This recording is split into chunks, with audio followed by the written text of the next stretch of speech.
3 നിറത്തിലുള്ള പൂക്കൾ നെഞ്ചിൽ ചാർത്തി നമുക്ക് മുമ്പിൽ പ്രത്യക്ഷപ്പെട്ട പരിശുദ്ധ അമ്മ.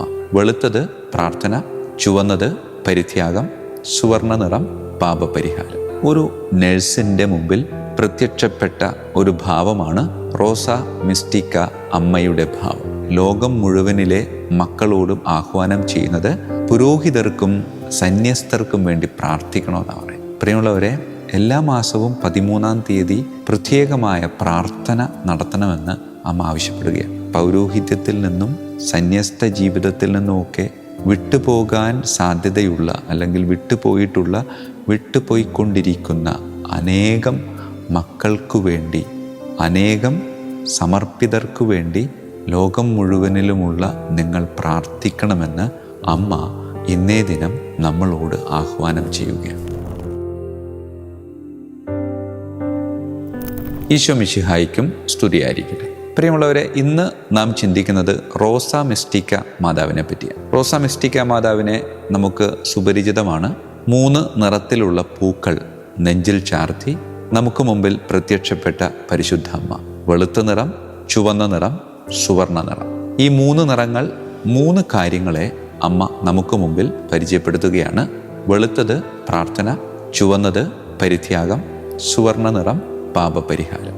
ആർക്കു വേണ്ടിയാണ് എന്നൊരു ചോദ്യം സ്വാഭാവികമായും വന്നേക്കാം. അതിനു മുമ്പ് ഇതിൻ്റെ വെറുതെ ഒരു ചരിത്രം. 1947 മെയ് മാസത്തിലോ ജൂൺ മാസത്തിലോ, സമയം കൃത്യമല്ല, തീയതി കൃത്യമായി വെളിപ്പെടുത്തിയിട്ടില്ല, ഇറ്റലിയിലെ മൊന്തിച്ചിയാരി എന്ന സ്ഥലത്ത് പിയറീന ഗില്ലി എന്ന് പറയുന്ന ഒരു നഴ്സിൻ്റെ മുമ്പിൽ പ്രത്യക്ഷപ്പെട്ട ഒരു ഭാവമാണ് റോസ മിസ്റ്റിക്ക അമ്മയുടെ ഭാവം.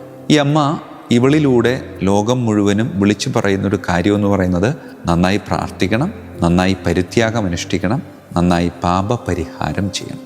ആർക്കു വേണ്ടി? വ്യക്തിപരമായി ചെയ്യണം. അതിനേക്കാൾ ഉപരി അമ്മ ഈ ഒരു പ്രത്യക്ഷീകരണത്തിലൂടെ ലോകം മുഴുവനിലെ മക്കളോടും ആഹ്വാനം ചെയ്യുന്നത് പുരോഹിതർക്കും സന്യസ്തർക്കും വേണ്ടി പ്രാർത്ഥിക്കണമെന്നാണ് പറയുന്നത്. പ്രിയമുള്ളവരെ, എല്ലാ മാസവും 13-ാം തീയതി പ്രത്യേകമായ പ്രാർത്ഥന നടത്തണമെന്ന് അമ്മ ആവശ്യപ്പെടുകയാണ്. 1947 മെയ് മാസത്തിലാണോ ജൂൺ മാസത്തിലാണോ ആ തീയതിയെപ്പറ്റി ചെറിയൊരു വ്യക്തത കുറവുണ്ട്. പക്ഷേ 2ാമത്തെ പ്രത്യക്ഷപ്പെടൽ 1947 ജൂലൈ മാസം 13-ാം തീയതിയായിരുന്നു. എത്ര തവണ പ്രത്യക്ഷപ്പെട്ടു എന്ന് ചോദിച്ചാൽ ഒരുപാട് തവണ പ്രത്യക്ഷപ്പെട്ടിട്ടുണ്ട്. അതിൽ ഏറ്റവും പ്രധാനമായും വലിയ പ്രത്യക്ഷീകരണം എന്ന് പറയുന്നത് 11 തവണയാണ്. 1947 മുതൽ ഈ അമ്മ ഈ നഴ്സിൻ്റെ മുമ്പിൽ പ്രത്യക്ഷപ്പെടുന്നുണ്ട്. അതിനുശേഷം 1947 കഴിഞ്ഞ് പിന്നെ കുറച്ച് നാളത്തേക്ക് അമ്മ പ്രത്യക്ഷപ്പെട്ടില്ല. പിന്നെ മൊന്തിച്ചിയാര എന്ന സ്ഥലത്തിന് തൊട്ടടുത്തുള്ള ഫൊർത്തെല്ലെ എന്ന് പറയുന്ന സ്ഥലത്ത് 66 വീണ്ടും പ്രത്യക്ഷപ്പെടുന്നുണ്ട്.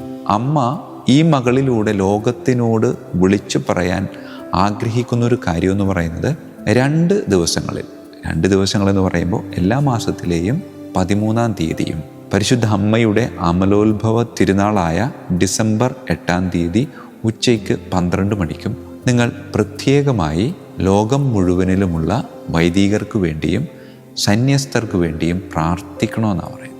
ഈ 13-ാം തീയതി എന്തുകൊണ്ട് തിരഞ്ഞെടുത്തു എന്ന് ചോദിച്ചാൽ അതിന് കൊടുക്കാവുന്നൊരു മറുപടി എന്ന് പറയുന്നത് 12+1 അപ്പോസ്തലന്മാരും ഈശോയും. ശരിക്കും ആ 12 പേരിൽ യൂദാസ് ഉൾപ്പെട്ടതായിരുന്നു. പക്ഷേ യൂദാസ് തൻ്റെതായ ചില കൊള്ളരുതായ്മകളിലൂടെ ആ വലിയ പദവി നഷ്ടപ്പെടുത്തിയെന്നാണ് പറയുന്നത്. എന്നിട്ട് വേറൊരാളെ അവിടെ ചേർത്ത് വയ്ക്കുന്നുണ്ട്. അപ്പോൾ ഒരാൾ നഷ്ടപ്പെട്ടു പോയതിൻ്റെ ദുഃഖം അതിൻ്റെ ഉള്ളിലുണ്ട്. പൗരോഹിത്യത്തിൽ നിന്നും സന്യസ്ത ജീവിതത്തിൽ നിന്നുമൊക്കെ വിട്ടുപോകാൻ സാധ്യതയുള്ള അല്ലെങ്കിൽ വിട്ടുപോയിക്കൊണ്ടിരിക്കുന്ന അനേകം മക്കൾക്കു വേണ്ടി, അനേകം സമർപ്പിതർക്കു വേണ്ടി ലോകം മുഴുവനിലുമുള്ള നിങ്ങൾ പ്രാർത്ഥിക്കണമെന്ന് അമ്മ ഇന്നേ ദിനം നമ്മളോട് ആഹ്വാനം ചെയ്യുകയാണ്. അതിനാൽ പ്രിയമുള്ളവരെ, സമർപ്പിതരെ സമർപ്പിച്ച് പ്രാർത്ഥിക്കണമെന്ന് ഈ റോസ മിസ്റ്റിക്ക അമ്മ നമ്മളോട് ഓരോരുത്തരോടും ആഹ്വാനം ചെയ്യുകയാണ്. ആയതിനാൽ ഏറ്റെടുക്കാൻ നമുക്ക് പുരോഹിതരെ, സന്യസ്തരെ വിളിച്ചവനോടുള്ള വിശ്വസ്തത പാലിച്ച് മരണം വരെ ജീവിക്കാനുള്ള കൃപ ഇവർക്ക് നൽകണമേ എന്ന് നമുക്ക് പ്രാർത്ഥിക്കാം. പ്രിയമുള്ളവരെ, എപ്പോഴാണ് പ്രാർത്ഥിക്കേണ്ടതെന്ന് ചോദിച്ചാൽ പുരോഹിതർക്ക് വേണ്ടി, സമർപ്പിതർക്ക് വേണ്ടി പ്രാർത്ഥിക്കുന്ന ഏറ്റവും നല്ല സമയം ഞാൻ വിശ്വസിക്കുന്നത് കുർബാനയുടെ ഇടയിൽ അപ്പവും വീഞ്ഞും ഒരുമിച്ചുയർത്തി ക്രിസ്തുവിലൂടെ, ക്രിസ്തുവിനോടുകൂടെ, ക്രിസ്തുവിൽ തന്നെ എന്ന് വൈദികൻ പ്രാർത്ഥിക്കുമ്പോൾ ആ സമയത്ത് പരിചയമുള്ള എല്ലാവരെയും ഓർത്ത് പ്രാർത്ഥിക്കും. പരിചയമുള്ള ഓരോ വൈദികരെയും അവരുടെ പേര് മനസ്സിലോർത്ത് പ്രാർത്ഥിക്കാനുള്ള ഒരു ബുദ്ധിമുട്ട്, പ്രായോഗിക ബുദ്ധിമുട്ട് നമുക്കെല്ലാവർക്കും ഉണ്ട്. അതിനുവേണ്ടി ഞാനൊരു എളുപ്പ വഴി പറഞ്ഞു തരാം. വേറെ ഒന്നുമല്ല, നമുക്കൊക്കെ ഇഷ്ടമുള്ള, നമ്മെ ഒരുപാട് സ്വാധീനിച്ചിട്ടുള്ള ഒരു വൈദികനുണ്ടാകും. ആ വൈദികനെ പെട്ടെന്ന് ഓർക്കുക. അതോടൊപ്പം തന്നെ പറയാൻ പാടില്ല, എന്നാലും ചില സത്യങ്ങൾ നമ്മൾ ഉൾക്കൊള്ളേണ്ടതായിട്ടുണ്ട്. നമുക്കൊട്ടും ഇഷ്ടമല്ലാത്ത, അത് അച്ഛൻ്റെ കുഴപ്പം കൊണ്ടോ നമ്മളുടെ കുഴപ്പം കൊണ്ടോ അല്ലെങ്കിൽ ചില തെറ്റിദ്ധാരണകൾ കൊണ്ടോ അല്ലെങ്കിൽ ചിലപ്പോൾ ചില നല്ല ധാരണകൾ കൊണ്ടോ ചില വൈദികരെ, ചില സമർപ്പിതരെ നമുക്ക് ഒട്ടും ഇഷ്ടമല്ല. അവരിങ്ങനെ മനസ്സിലേക്ക് വരുമ്പോൾ നമ്മളുടെ സ്വസ്ഥതയൊക്കെ നഷ്ടപ്പെടാനുള്ള സാധ്യതയുണ്ടാകും. അപ്പോൾ ഏറ്റവും ഇഷ്ടപ്പെട്ട, എന്നെ ഒരുപാട് സ്വാധീനിച്ച ഒരു സമർപ്പിതനും അല്ലെങ്കിൽ ഒരു പുരോഹിതനും എനിക്കൊട്ടും ഇഷ്ടമല്ലാത്ത അല്ലെങ്കിൽ എന്നെ ഒരുപാട് വേദനിപ്പിച്ചിട്ടുള്ള ഒരു വൈദികൻ, അവർ രണ്ടുപേരെയും ഓർക്കുക. ബാക്കി എല്ലാവരും ഇതിനിടയിൽ വരുന്നവർ. അപ്പോൾ ഈ രണ്ടുപേരെയും ഓർത്ത് അവർക്ക് വേണ്ടി പ്രാർത്ഥിച്ച് അവരെ സമർപ്പിക്കുമ്പോൾ സ്വാഭാവികമായും ആ വ്യക്തികളോടുള്ള സ്നേഹമാണെങ്കിൽ അത് വർദ്ധിക്കും, സ്നേഹക്കുറവാണെങ്കിൽ അത് സ്നേഹമായിട്ട് മാറും. അങ്ങനെ പുരോഹിതരെയും സമർപ്പിതരെയും പരിശുദ്ധ ബലിപീഠത്തിൽ സമർപ്പിച്ചുകൊണ്ട് കർത്താവെ, നേരത്തെ സൂചിപ്പിച്ചതുപോലെ വിളിച്ചവനോടുള്ള വിശ്വസ്തത കളയാതെ എന്നും വിശുദ്ധിയിൽ ജീവിക്കാൻ അവരെ അനുഗ്രഹിക്കണമേ എന്ന പ്രാർത്ഥന നമുക്ക് അവർക്ക് വേണ്ടി സമർപ്പിക്കാം. കരങ്ങൾ കൂപ്പാം, കണ്ണുകളടക്കാം. കാരുണ്യവാനായ കർത്താവേ, എൻ്റെ ജീവിതത്തിൽ, എൻ്റെ കുടുംബത്തിലെ ഓരോ വ്യക്തികളുടെയും ജീവിതത്തിൽ ജനനം മുതൽ മരണം വരെ ഒരുപാട് വൈദികർ നേരിട്ടുമല്ലാതെയും ആശ്വാസവും സമാധാനവും അനുഗ്രഹവുമായിട്ടൊക്കെ കടന്നു വന്നിട്ടുണ്ട്. ഇനിയും കടന്നു വരാനുണ്ട്. സമർപ്പിതർ അത്രമേൽ പ്രധാനപ്പെട്ടതാണ് ഓരോ കത്തോലിക്ക വ്യക്തികളുടെ ജീവിതത്തിലും എന്നത് തർക്കമില്ലാത്തൊരു കാര്യമാണ്.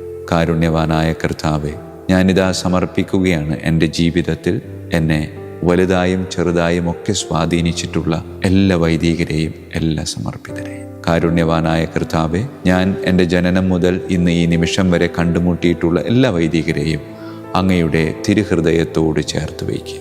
ആ തിരുഹൃദയത്തിൽ നിന്നും ഒഴുകിയിറങ്ങുന്ന തിരുരക്തത്തിൻ്റെ വിശുദ്ധിയാൽ അവർ എന്നും വിശുദ്ധരായി ജീവിക്കാൻ അനുഗ്രഹിക്കണമേ. കർത്താവായ ക്രിസ്തു വഴി ഞങ്ങൾ സമർപ്പിക്കുന്ന പ്രാർത്ഥന കേട്ടരുളണമേ.